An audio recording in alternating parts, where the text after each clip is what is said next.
Welcome. I just wanted to check. I just saw you pop into the series. So, Doris, can you hear me? I just wanted to check. It's just Alyssa speaking. Just you can pop a little something in the chat box just to let me know that you can hear me. Okay.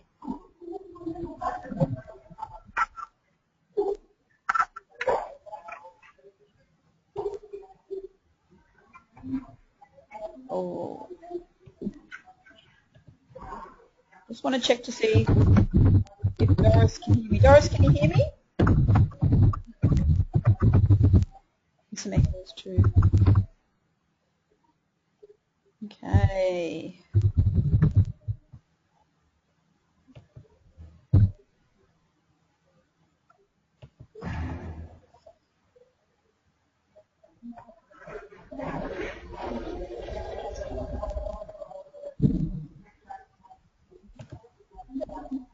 Always the tricky part of the session is making sure that everybody is on the right settings so that they can hear us. Doris, can you hear me now? Are you all good? Yes, I can hear you now, Elisa. Lovely. Welcome. Thank you. I'm glad you can join us this afternoon. I think maybe the best thing is just, and this is for everybody, just make sure your microphones are on mute throughout the session. If you wanted to ask a question, or perhaps if you want to make a comment, we'll get you to unmute your microphones. It just there's a lot of static that happens when we open all the microphones. So if we just stay mute, you can listen to my wonderful voice and Adam's wonderful voice. And if you need to ask us any questions, just unmute your microphone, and we are more than happy to listen to you talk, or you to take the floor for a little bit. So is that cool with everybody? Yes. Okay, sounds good. All right. Okay, what we do is we might start. Well, firstly, I would like to welcome you all to our session this afternoon on project planning. My name's Alyssa, and I am joined by the lovely Adam as well, and we are your trainer and your assessors, or your online academic team that marks a lot of, or most of your work. Now, I guess we don't usually get the opportunity to do this, but it might be nice just to introduce ourselves and maybe just give you a bit of an idea and background into who we are and, you know, who you're entrusting yourselves in. Adam, are you cool to give a bit of a rundown of yourself? I can do, and just want to let the guys know in the room that what Alyssa and I are planning on doing is something a bit fun and a bit funky. What we're going to do is we're going to post a video of ourselves, interviewing ourselves. So I'm going to interview Alyssa, she's going to interview me. We're going to post that up for you guys so you can see what we look like, and if as a result, if there's any questions that you guys would like to know of us, you have the opportunity to ask us any questions that you like. So if you have any ideas, things that you'd like to get to know us a little bit better, maybe it's what our favourite food is, what we like to do on weekends, favourite sport, yeah, you're welcome to put forward some ideas. We'll put that up, try and get something together for you guys for next week so you can have a little look and see what we look like and how we sound, and just get to know us a little bit better. As far as myself and I guess my background, I've been working in the training space for the last 12 months. I have a very large amount of experience in the world of business in terms of sales. I've spent 5 years in music publishing. I've worked in advertising sales before. Also worked in other things like hospitality, managed a bar, worked in hostels before. Aside from that, I've had experience with small, medium and large enterprises. I've worked in call centres. I've done a lot of one-on-one coaching, sales coaching before. Also worked on some project teams before, which I'll let you know about a little bit later on, which is perfect for this subject here. And so, yeah, that's a little bit about my background. At the moment, I'm a business master's student as well. And obviously I've completed the diploma courses that you guys are doing as well. Lovely. And I'm sure that with our videos we'll find a lot more interesting information about Adam next week, and possibly about me as well. It's possible. It's possible. Just a little bit about myself. So I've been working in vocational education and training for probably about, maybe about seven and a half years. I love working with adults. I think they're all very unique and incredibly fun to work with. So I found the right space for me. Previous to that, I was pretty much born and raised in hospitality, so in hotels. Anything from food and beverage, housekeeping, front office, all areas of a hotel, and then eventually focused on human resources and training in hospitality. So hospitality is kind of like in my blood.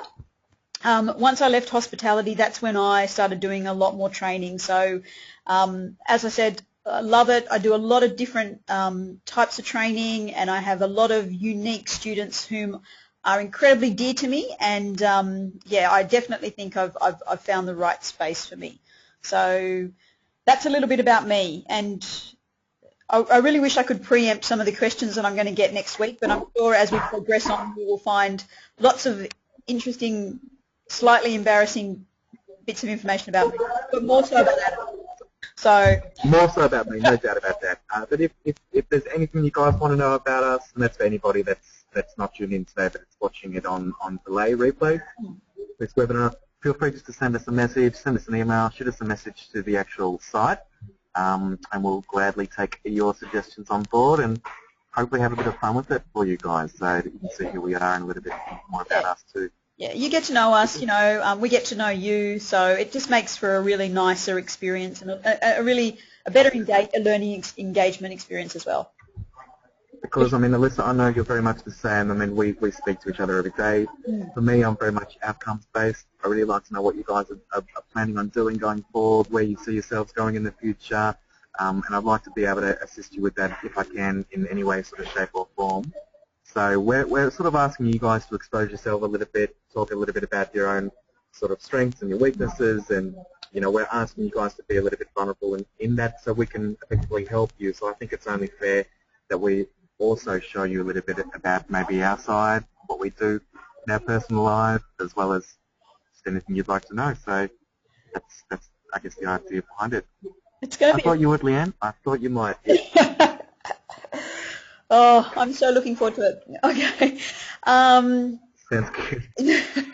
All right. Well, let's get started then. I wanted to quickly check. Can everybody see Adam's screen at the moment? So you should all have the actual homepage, or it should be headed up with project planning. So can everybody see that on their screens?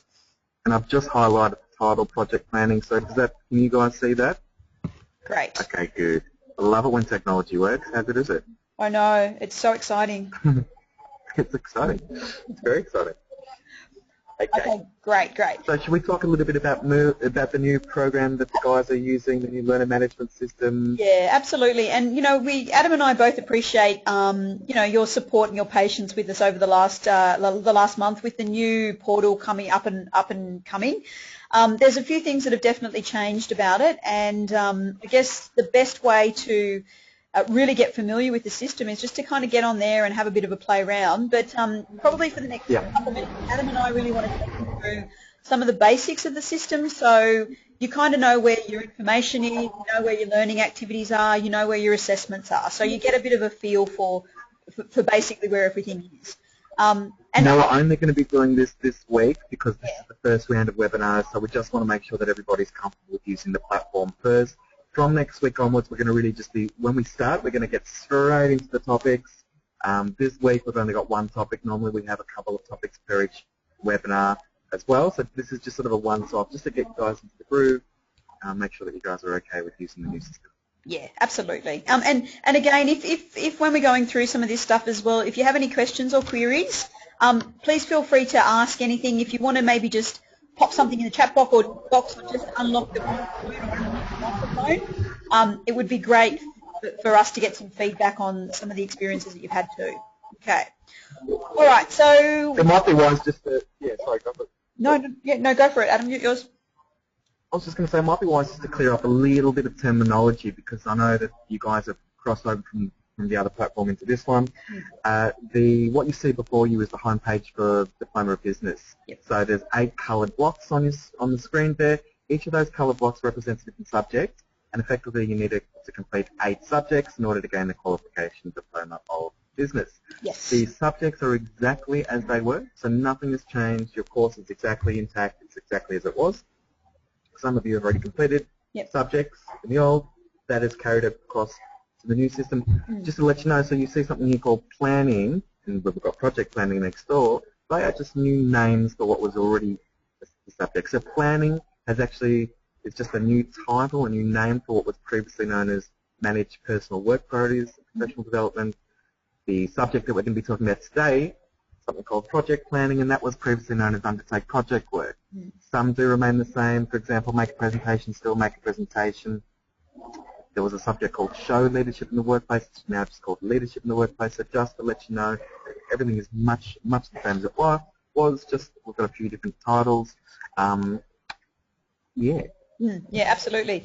So just, I guess the best way to know is if you're unsure as to the actual unit title, an easy way to do, Adam, do you want to just maybe just pop onto project planning for me and just open that up?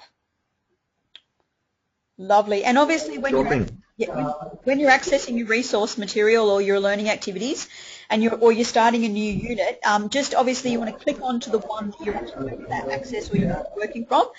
So today we're going to be working from project planning, and if you have a look at the very first part under project planning, which is unit of study overview, that'll actually open up to a PDF form or a PDF document that will tell you the exact name and the exact details of the actual unit itself. So this one here is undertake project work. So if you see something like effective communication and you're not exactly sure of what that entails, if you open up that will tell you the exact unit that you're working from, which off the top of my head I think effective communication is manage meetings, just off the top of my head. Exactly, it is. Yeah. Now if you do click on the actual link, the blue link there, it'll actually take you to the website, which gives you a breakdown of the individual performance criteria, the elements, what actually is, how the subject is basically built. So if you're sort of interested to know, the breakdown of each subject, you can do that by clicking on that link. So let's go back to the subject homepage. Lovely. For project planning. Yeah, and obviously Adam's now hovering across what we call supplementary materials. So supplementary materials is something that we've added to the experience of your learning with this particular unit. So supplementary materials can include articles or books or even industry blogs. There is some really great... Okay, Doris, are you having difficulty hearing me, are you? I think there's a bit of background noise. Is that ladies? Is that better? I can hear you perfectly clearly. Yeah, I think there's a little bit of background noise in your office there. Yes. Okay. All right. Okay, let's go with that. I'll try and mute my microphone when I'm not talking. Yeah, I think that would be perfect. That might shut off the office noise. So yeah. Okay. So as we're looking at now. It's so strange to be talking to myself. As we're looking at now, Adam's hovering over the supplementary material. So if you have this is additional information that will support your learning experience through project planning. And there are some really great opportunities to explore some different ideas and expand on some different concepts. As we can see, you've got your reference material, your online resources, and you've also got some TED Talks that Adam and I have perhaps picked and popped on there that we think I guess will hopefully add a little bit more depth and just a little bit more excitement to some of the learning resource material. But again, up to you. Have a look through it. I really encourage you to access this stuff because it's really good stuff. Okay. Now, if we go back, just as we have here, lovely. You'll see project planning. You'll see where it says lesson. Now, obviously, you've got the learning material there. And so when you access your learning material, you just have to click on that, and that will take you directly to your resource information or your learning material. Your learning material looks like that. There's a lot of interactive stuff that happens as well. So what you would do is, as Adam's demonstrating now, you just obviously click on some of those. They'll open up to a separate little tab, and they'll take you through something a little bit more interactive or a little bit more engaging. So don't forget to access that information because, sometimes it can be a little bit hard reading, and then all of a sudden you're kind of like, I'm all read it out. So hopefully the videos will kind of balance that out for you. Now the way you can access it is you'll see that on the left-hand side there's actually like a menu. So you can either click on anywhere there and that'll take you directly to that slide, or alternatively down the bottom you have the button that says Next, and you just have to click on that button and it'll take you directly to the next slide. So if you're doing some work on an assessment, I guess a good thing might be, and you want to have a bit of a look back at one of the slides that you think is relevant, instead of having to go through all the material, you can just directly go to that particular slide and have a bit of a quick review. Okay, so that's the learning material at the moment. Now if we go back just a little bit, Adam's now highlighting the learning activities themselves. So you'll find that for this particular unit we've got 5 different learning activities. So obviously the learning activities can be accessed by pushing on the button and opening them, which is good, as he's doing now, and it will take you directly to the actual learning activities themselves. Now when you're answering the learning activities, and we'll go through these today, when you're accessing the learning activities, obviously a couple of really important points is just to make sure that when you've finished with each page that you click Next, because when you click Next it will save your work. If you don't click Next, your work will be lost. Okay, so I can't stress that enough. At the end of each page. And additionally, yeah. Yes, Adam? Sorry, Alyssa, there's another way too. You can actually use this quick navigation box on the left-hand side. Okay. So if I put my answer, here for question 1, yep. So I'm typing that in. If I click automatically on the number 2, it'll take me to question 2, and it will save the previous answer. So as long as you trigger something on the system, it'll automatically save it for you. But you just, as Alyssa says, you just have to trigger something for that to do that. And the other important thing is, I won't go into too much detail here because we'll be looking at these questions, but at the end of your submission, so at the end of all of these questions, you need to submit and upload them into the portal so that we, Adam and I, can actually mark them. If you haven't completed all of the questions and they haven't been submitted, what happens is that I can't access them, Adam can't access them, and we can't mark them. Okay? So Adam, do you have the ability to maybe just show them that last screen, just so that everybody knows exactly where it is? Yeah. Okay, so when you get to the end of your attempt, you can see here that I haven't put answers in for questions 3, 4, 5, and 6. Yeah. But if I might say that that's the end of my attempt. I'm ready to hand this over to Alyssa or to Adam to mark it. You'll see at the bottom here there's a Submit All and Finish button. That's the magical button. Yep. That's the one. That is the So without pressing that button, yep. That's it. So without pressing that button, unfortunately, Alyssa and I don't see it. So it's super duper important, because what it looks like on your screens that you've completed the work, we won't be able to see it until you press that button. So do press that Submit All and Finish button. Yes, and that'll get the work through to us. Yeah, and then basically what happens at the moment is once you've completed learning activities, if we go down a little bit further, Adam, just to where it says project planning assessments. Lovely. So as you can see now, everybody, that there's 3 assessment tasks. Is there 3 assessment tasks associated? Yes, there's 3 with project planning. Now, as you can see there, currently you cannot access the assessment tasks until you have completed the learning activities. So currently these are restricted. So essentially what you have to do is make sure you complete all of those learning activities so that it will unlock your access to the assessment tasks. Okay. Does everybody probably sees this, but it's quite clear. It says restricted, not available until learning activity, project planning and preparation is marked complete. So do all of your learning activities, get them up into the portal for us. We can mark them, and as soon as we mark them for you, your assessments will be unlocked. Okay. There is a slight difference between the learning activity and the assessment. The learning activity is telling us how much you've engaged with the resource material, and the assessments how much you've engaged overall and how much you can apply those theoretical concepts. So we do need you to complete all of those, or all learning activities and all assessments before we move on.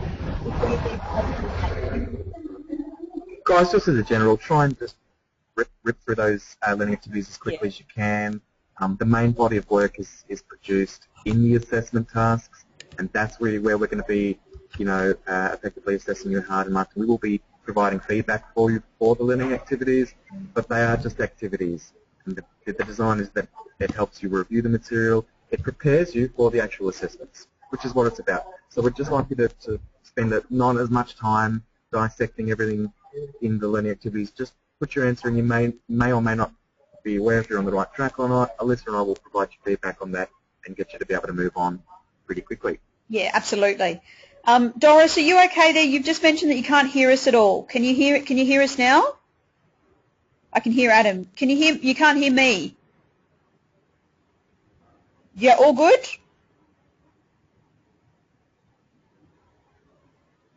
Okay. I'm sorry for you. I apologise, Doris. Just wait, it's nearly 2:25. I'm sure there's going to be a plane that's going to cross my path in a minute. Okay, well, look, if you're all good, does anybody have any questions about, I guess, just that little bit of an overview there? Like, is everybody okay with anything? Is there something that perhaps isn't working right, or you've got a question in terms of the system itself or access to certain things?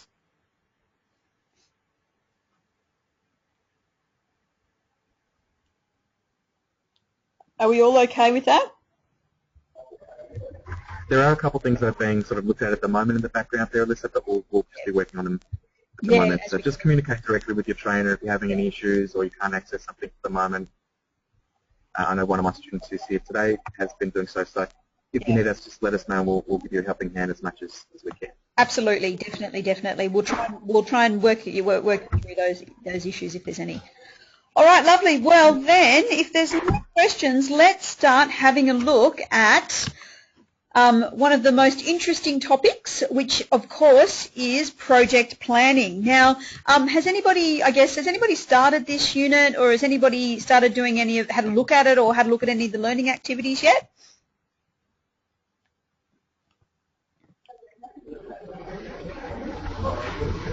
Just a show of hands, feel free to put a little something in the chat window, just let us know. Has anybody done any of the activities here? Yeah, beautiful.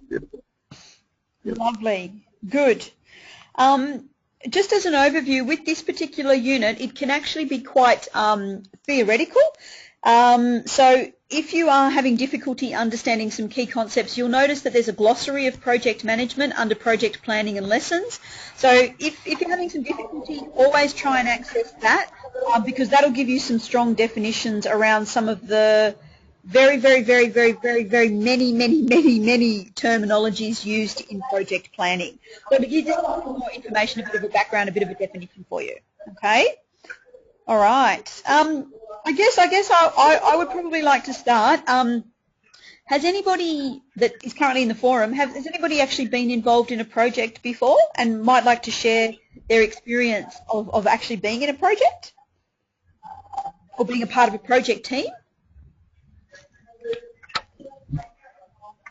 Does anybody feel brave enough to be able to explain what they think a project is, or how they would maybe potentially define what a project is? Yeah.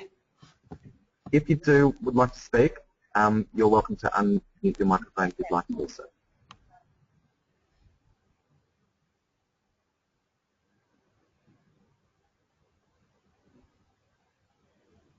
Okay. Alyssa, maybe we have. Would you like to share your experience? Oh, I'd love to share. It's actually very hard. It's actually very hard to think sometimes when you put on the spot, Doris. I definitely know. Alyssa, do you want to give maybe a definition on what a project is, and then we can talk about our experience with that, just so that the guys get just a bit of a feeling for, I guess, what it all means and how it all comes together? Yeah, and look, and I guess the whole concept of what a project is and why it kind of gets a strong definition and a strong kind of subject matter by itself is that I guess essentially a project is something that is very unique to your normal, regular, day-to-day activities that you might perform within a job role, okay? So usually projects are outside of those normal duties, and they usually are designed to contribute to increasing, I guess, different business opportunities as well. So they usually do added value for the business, yes. I was just going to say, in reference to what you're talking about there's often a direct linkage between the strategic direction of a business and these particular projects. So a business might decide, hey, we've got a strategic direction that what we're going to do in the next couple of years is expand on in this market, we're going to start selling this, we're going to start doing this, and then they might put together a particular project team just to get things going. And then after things are generally going okay, then it becomes what we call business as usual, and it's just sort of the day-to-day that sort of ticks on. Yeah, absolutely. And look, having said that as well, sometimes if you're not currently working, you know, sometimes you might choose to create your own project, or you might have a little project that you're working on at home, or perhaps, you know, you've got something that you would consider a project. So projects in this context are very business focused, but at the same time, you know, you can also make relevance to yourself in any kinds of projects that perhaps you've done in your own space at home as well. Okay? Yep. The way that I sort of see a project, Alyssa, and I'd be interested if the other guys agree too, but the thing about a project is it seems to have a start, a middle, and an end. Yes. And there's a real sort of definition, even if you're doing a project around the house, those little projects around the house, they have an end point. They have a spot where you go, you stand back and you look at the work that you've done and put your hands on the back of your head and you go, wow, I'm pretty fantastic. That looks pretty good. That's exactly right. That is a definite part of what a project is in its own right, is that it does have an end point. There's a closure. Yeah, absolutely. Or a logical conclusion. Absolutely, yeah. Absolutely. And, yeah, whereas a regular role might be continually ongoing, whereas, as Adam said, yeah, a project definitely has a closure, a beginning, a middle, and an end. And it can be very, very, very personally rewarding to be able to see the outcomes and the achievements of those projects as well, which is really nice. And projects are always fun to work on as well. Alyssa, do you want to talk about any projects? They are great fun. I love them. I really love them. They're energized. It's exciting. It's stressful. You want to cry sometimes, but they're fantastic. That's exactly right. And I do encourage, if anybody's in a work-related situation where perhaps they have the opportunity to participate in a project, I definitely encourage you guys to embrace that opportunity, because it's such a great educational experience. Like, you'll learn so much going through the actual project process itself. It's really exciting. Yep. And you know, you build great relationships with people through the process as well, because you're all under a bit of stress, and you're leading towards a communal goal. And then when you get there, it's really exciting. There's a real sense of achievement. You feel sort of connected to others that you've been working with. There's so many intrinsic things that just result, you know, good things that happen from it. So, as Alyssa says, if you get the opportunity, then definitely take it with open arms, and you'll see sort of what we're talking about. Exactly right. What experience have you had, Alyssa? I'll tell you a little bit about one of the best projects I think that I've ever worked on. It was probably now about, I would think, I'm thinking maybe about 3 years ago now. I'm obviously based in New South Wales, but the company that I was working for was a national company, and what happened was we had just signed a massive deal with conducting some training over in the mine sites over in the Pilbara in WA, and we had gone into partnership with a company, and we were able to deliver and design a series of qualifications on site to a variety of different mining sites. It was absolutely amazing. But the logistics and the processes and the steps involved made it probably, I would say, a good 12 months in the planning to be able to actually, before we could actually train. So, and it's amazing and unique, and how many people have so many different ideas, and coordinating things and having a look at different contingencies, and at the same time seeing every little milestone kind of eventuate and feeling the success of getting closer and closer to your objective. Eventually, when we were, you know, when everything had been designed, the resources had been designed, and the mining sites had been contacted, and the people had been booked and scheduled into training sites, we eventually went out there and we met, you know, we met everybody, we met the site managers, and it was probably one of the greatest projects. I worked on that project for probably about 12 months, and flying over to WA to conduct training was, and then finally finishing it, was probably one of the greatest and most satisfying probably career moments, I would say. And it was an amazing project. It was so hard though, because there were so many people involved, but it was such a great motivating experience. I did love it. I will say. I don't want to tell you about my story anymore, Alyssa. Oh, No, that sounds fantastic. come on. That actually sounds wonderful. That sounds great. You Yeah, have one? You have one? yeah. I've actually had 3, believe it or not. Yeah, I feel like I've been very, very lucky in that regard. I was working in a call center that had 120, we call them users, but 120 operators, phone operators in the call center. The call center was actually doing electricity and gas connections for people around Australia. And what the company were doing is that they were putting in a brand new telephone system, what we call a hard phone, which is a physical phone, and what we also call a soft phone, which is basically a computer programmed version of a phone. And so the business was putting in a brand new system for all of their staff.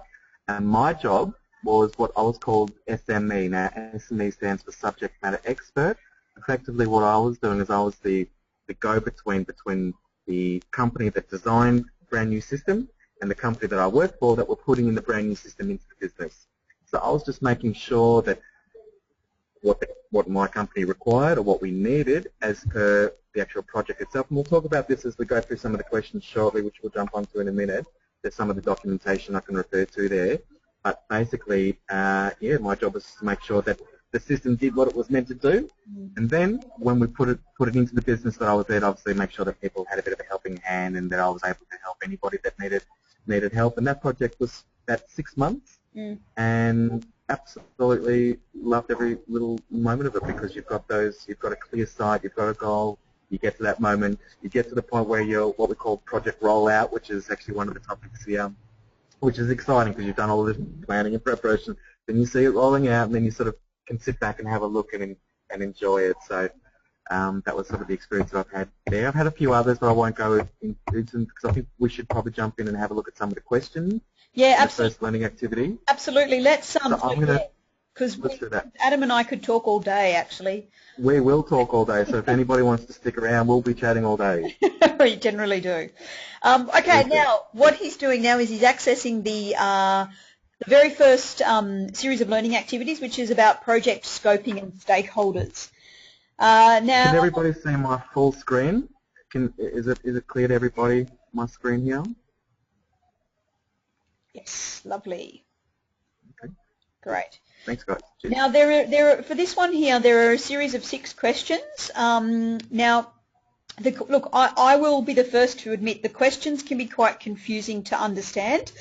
So hopefully over the next 20 minutes or so, Adam and I will be able to kind of deconstruct the questions so it makes a little bit more sense. All right. Sorry, Alyssa, just to break down something for those that are new to the webinar series. What we do is we have 3 where we talk about the topics and we actually work through the learning activities, and then we have 3 that we actually just break down and work through the assessment tasks. Yes. So that's what the goal of each of the webinars is, to actually break down the work and what we expect from you guys, what we're looking for, what we're assessing on, and how we're going to be marking it and so forth. Plus a bit of a discussion on the topic and obviously any questions that you have. So this is just the structure for those that might be new to the series. Yeah. Sorry, Lisa. No, you're right. No, that's good. I was just going to say that, I mean, sometimes I've looked at these questions, and if you feel like you look at the question and you go, what the heck does it mean? Sometimes I look at the question and I say, oh, what does it mean? So, don't feel that, if you're having some confusion with the question, hopefully this will make it a little bit clearer. If not, it'll make it more harder to understand.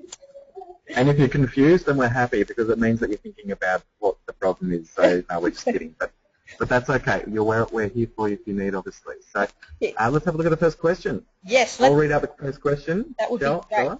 Yeah, that would be good. Thanks, Adam. Okay. Question 1, explain how using the 5 elements of project scoping would help you to achieve successful project completion. Okay. All right. So just so that you know, I know that there's a lot of different, like there's 5 distinctions of project management in the resource material. There's 5 of something else. There's 3 of something else. So when you're looking at this particular question, just to give you a bit of a helping hand here, what we're talking about is we're looking at essentially what does a project scope involve and how does that project scope help you, I guess, look at completing meeting those objectives in the project. Okay. Now, That's it. So yeah, so you're looking at essentially what a project scope is and why it is so important to successful completion of a project. Now, if we were to have a quick look at some of the resource material, I think on the resource using, and if we just go back to the learning material here, there is a slide that says using a systematic approach. Using a systematic approach. There it is. Yes. Okay. Now, if we have a look through using a systematic approach, and according to the resource material down here, we have quite a nice compact definition of what a project scope is. If we go down just a little bit further, you'll see a lovely triangle here. Lovely. Okay, great. All right, so this essentially is what the question is talking about when we talk about the actual 5 elements of project scoping. So in your project scope, you need to always talk about who your customers, who your stakeholders are, any of the work or tasks that are required, any resources that you will need, the outcomes and the benefits, and how you are going to measure and evaluate the success of your program, okay, or your project itself. So what we want you to do is we want you to use those 5 elements, and we want you to tell us why is it important to have a project scope. How does having a project scope help us achieve the objective of the project? Okay. Does that make sense, Adam? Does that make sense? Do you have anything else to add to that, or does that make sense to everybody? The question. No, I think that's fine. Yeah. You know, it's really just about planning, isn't it? Exactly right. It's about planning, yeah.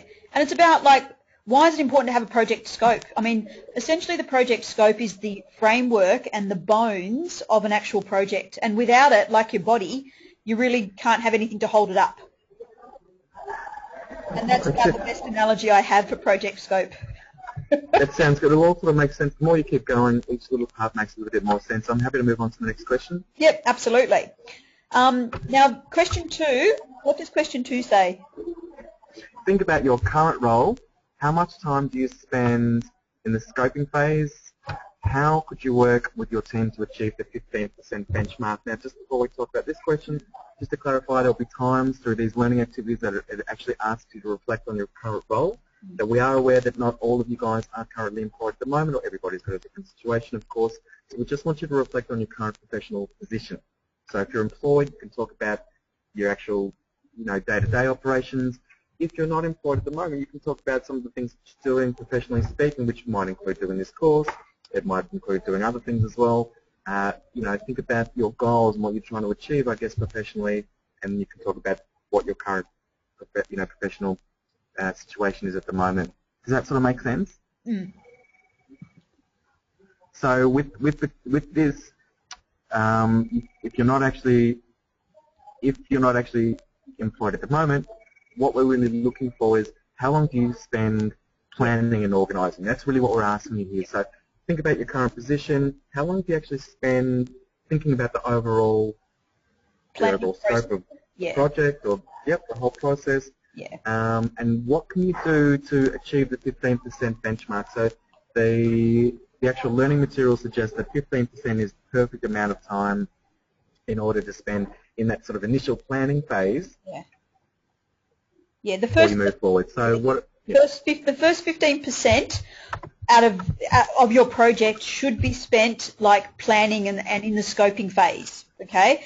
So there is a little slide, as Adam mentioned there. I think it's one of the 5 distinctions of project management, but it does say the first 15 minutes is the first 15% is where is it? I'm going to pull it up. Spend time on I think it's spend time on the first 15% because that is the most important part. Yep. Yeah. Has anybody heard the expression time spent planning is time well spent? That's the idea that we're getting at with this particular question. So really what we want you to do is, what we want you to think is, how much time do you sort of spend considering the whole process before you get stuck into doing something? Yep. Are you doing enough of that? If not, what can you do to work with your team? When it says team, to work with other people to achieve that. So there's a little bit of a hint even within the actual question itself. I would say terms of what a good response might be.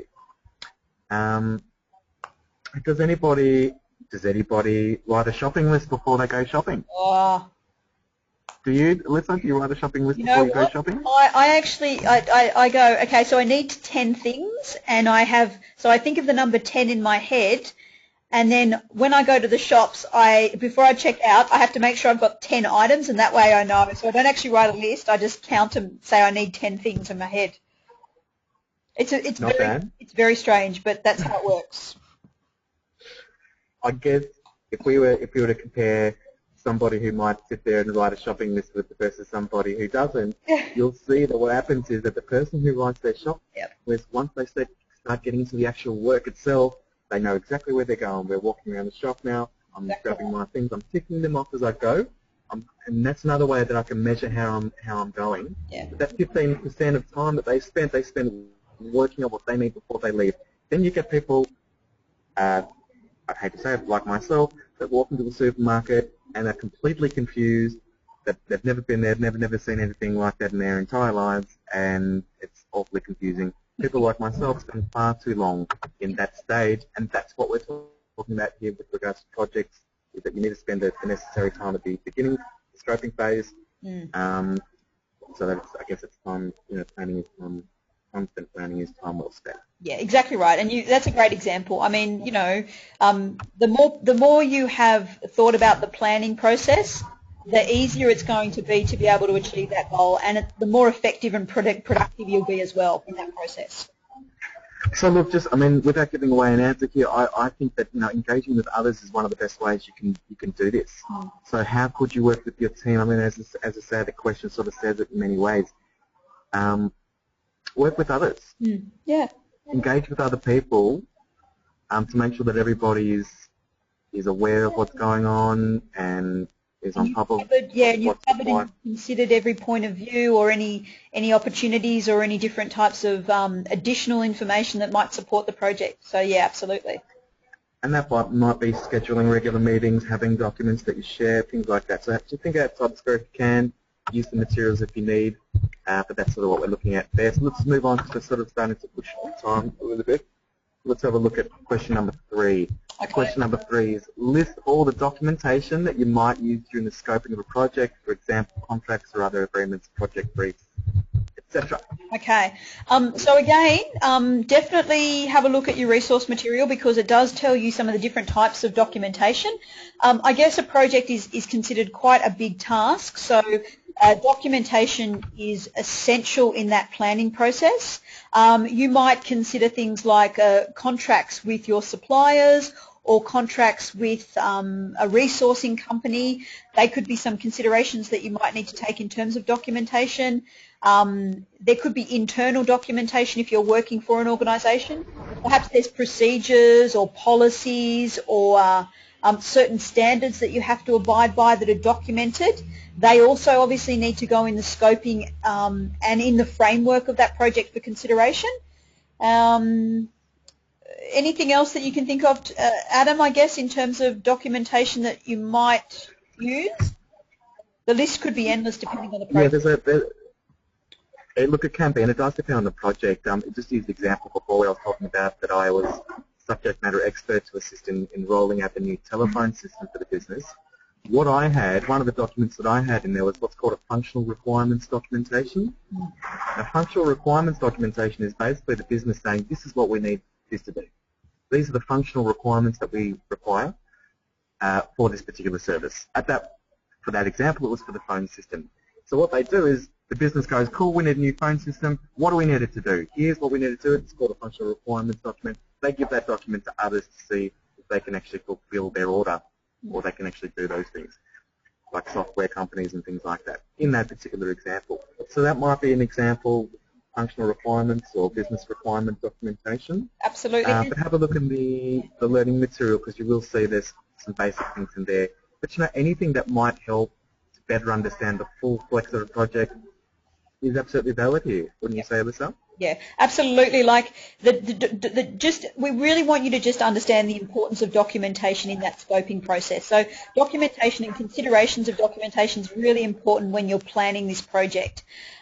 So it can be very, very, very wide and very, very diverse depending on the project that you're looking for. But it's just really about listing your thoughts on any documentation that you might think about you've used or you've used previously in a project, really, in the scoping phase. Sorry, yeah. Cool. Yep. Nothing too tricky for that question. It should be pretty straightforward for you guys to answer, I would have thought. Question number 4, why do you think it's important to use a systematic approach to scope the objectives of a project? Now, as Alyssa said, there is an actual subsection on the learning material which talks about systematic approaches. Yes. But the way that, and Alyssa and I were talking about this before, what we understand as a systematic approach is basically a project is this huge, giant beast. What a systematic approach aims to do is to break this huge, giant beast into smaller little subsections, having mini goals and having little milestones along the way. Yep. That's sort of what we mean by a systematic approach. So why do you think it's important to take this big goal or to take this big project and break it down into smaller little components that are also measurable? Remember we were talking about with SMART goals, with the planning subject, that you need to be able to measure your goal. Same with when you're doing a project and using a systematic approach, you need to be able to break everything down into smaller chunks and chunks that are actually measurable. So really just think about it from that perspective. Why do you think it's important to break down this big beast into smaller little subsections that you can measure along the way? Why do you think that's effectively an important thing? Yeah. Absolutely. And you'll all go on, like as you progress through the unit, you'll kind of start to understand there'll be different concepts that will really explain this a little bit more.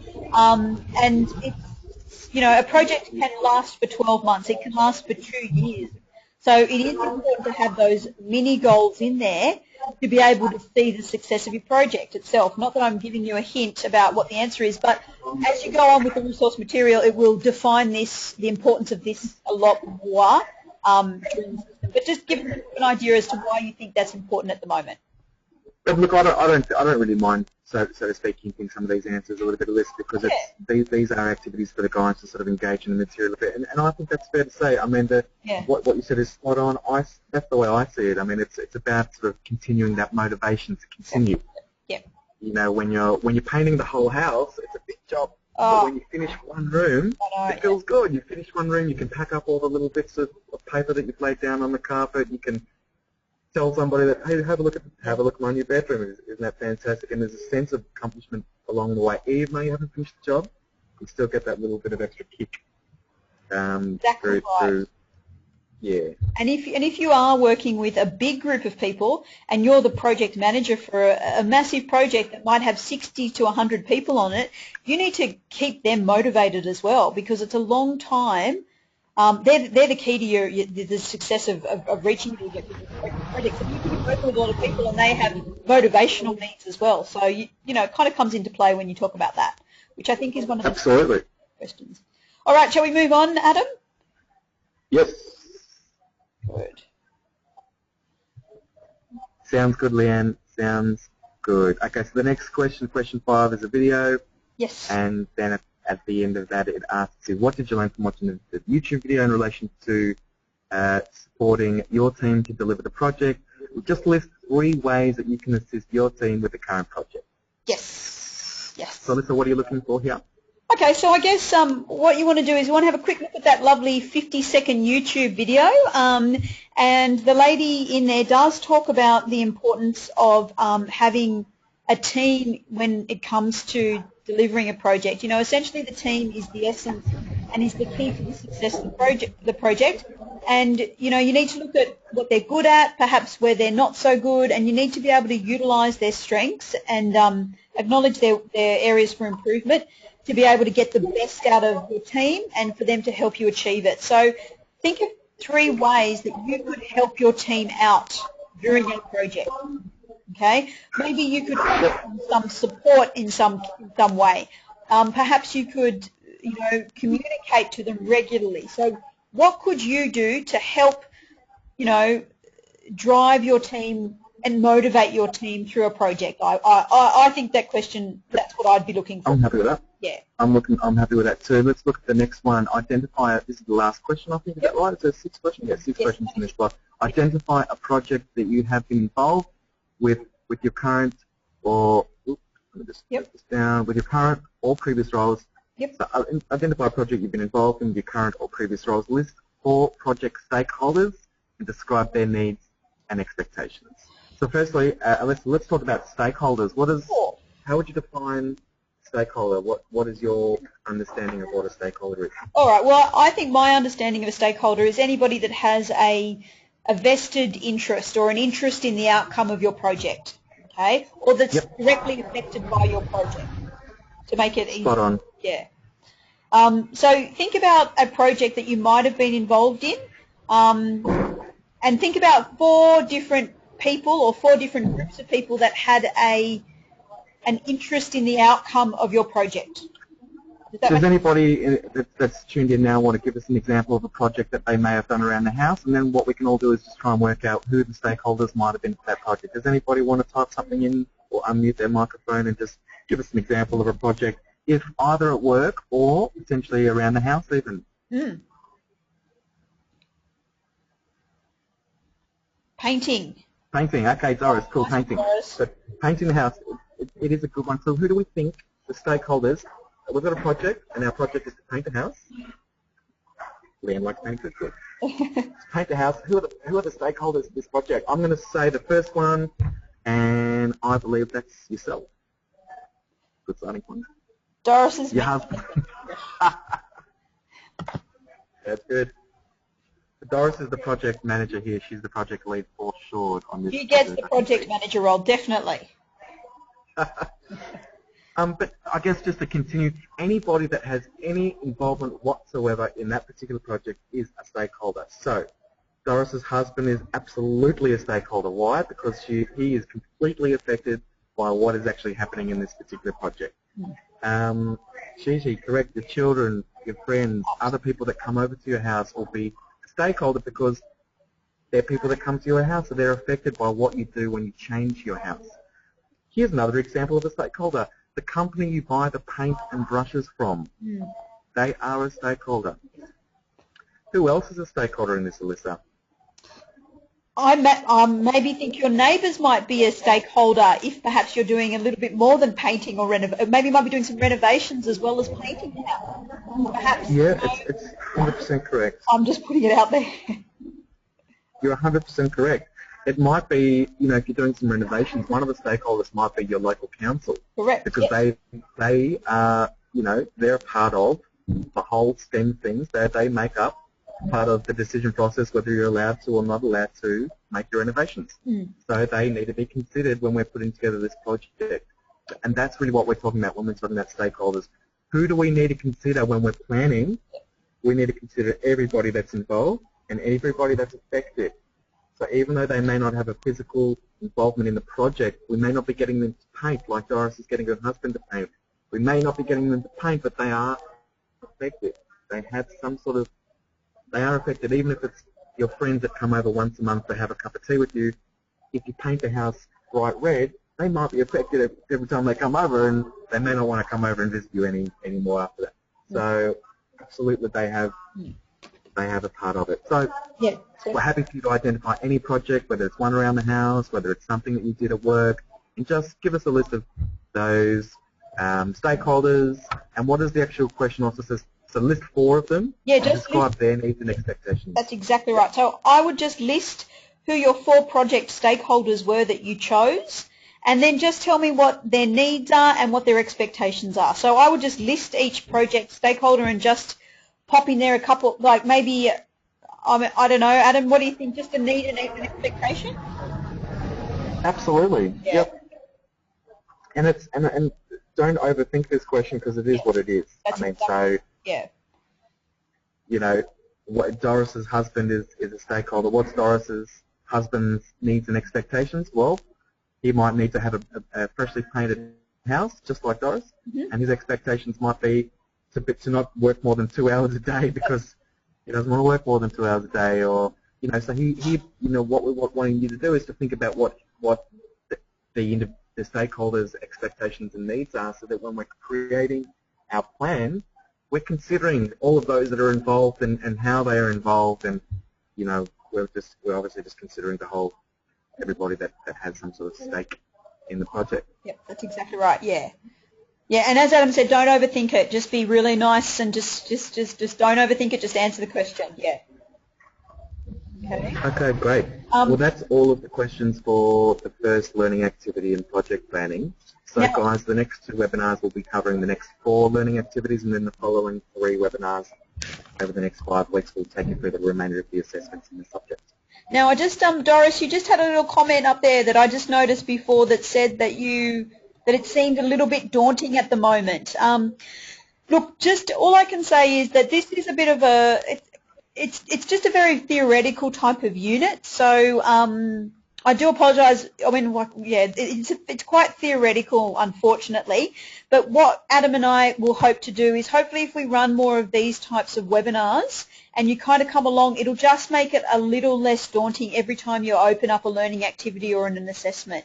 I know the material can be a little bit dry, but hopefully just with us interacting and, again, you can always give me a buzz if you need some clarification on something, but just take it step by step and just work through each area individually. Don't work on too many at once, but just work your way through systematically, to use a better word, and then hopefully it won't feel as daunting, okay?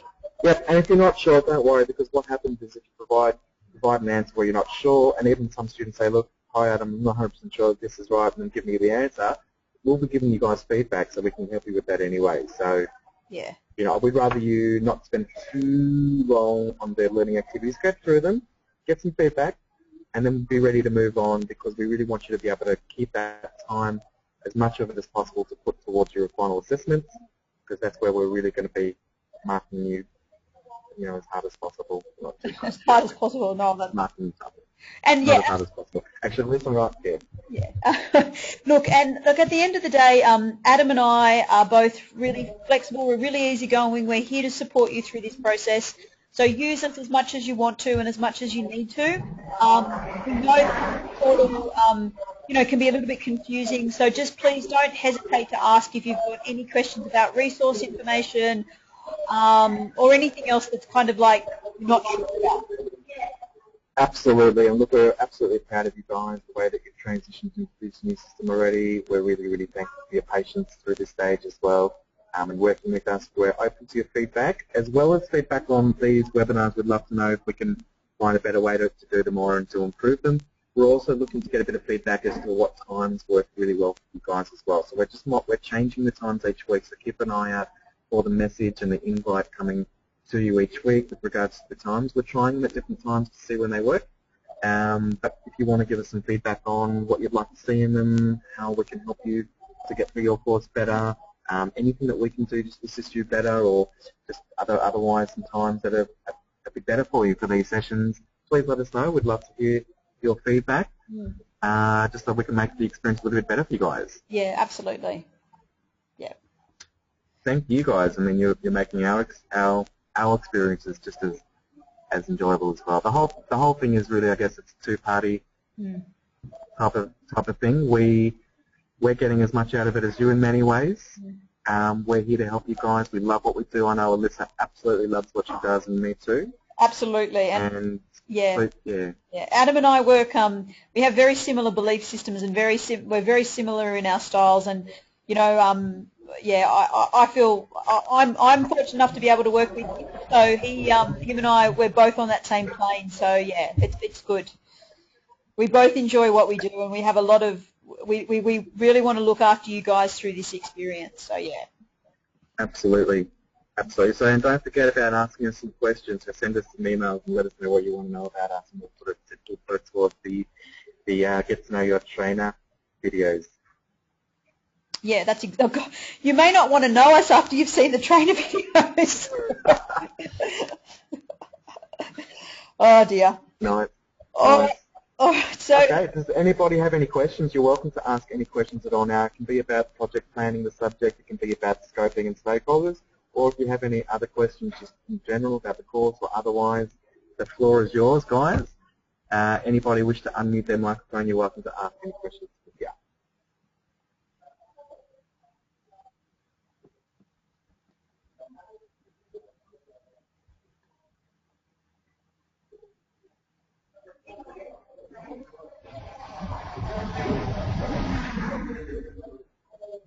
Nobody have any questions? No questions from Doris.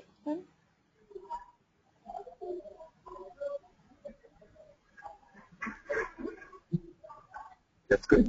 That's good. So who would like to hear another hour of me and Liz talking about project planning? That was a bit of a joke. Not me. Thank you, Doris. Oh. Thank you, Leanne. Actually, Leanne, I might give you a call after this. I've just got something to tell you as well. Cool. Thanks. All right. So if nobody's got any more questions, I guess what we do is we've just sent out all the invites for the next the webinars for next week. So hopefully you will all be able to join us then for the next part of project planning. Yep, and planning as well. So planning and project planning, the first two subjects. We're going to be running them next Tuesday and Thursday for business students again, like we did this week. So tune in. I think it's 12 o'clock on the Tuesday and 4 o'clock on the Thursday. Just have a look at the email and jump in as you guys have done. Yeah, that's basically, I guess that's it for the first project planning webinar. Thank you very, very much for all of your attendance. Thanks for those that are watching watching the video. And just to let everybody know that's here today, the video will also be available in the next 24 to 48 hours. Just have a look at your subject homepage to find the video for today's session. Thank you, guys. All the best. All right, guys. Have a great afternoon, and we'll talk to you soon. See you later. See you. Bye.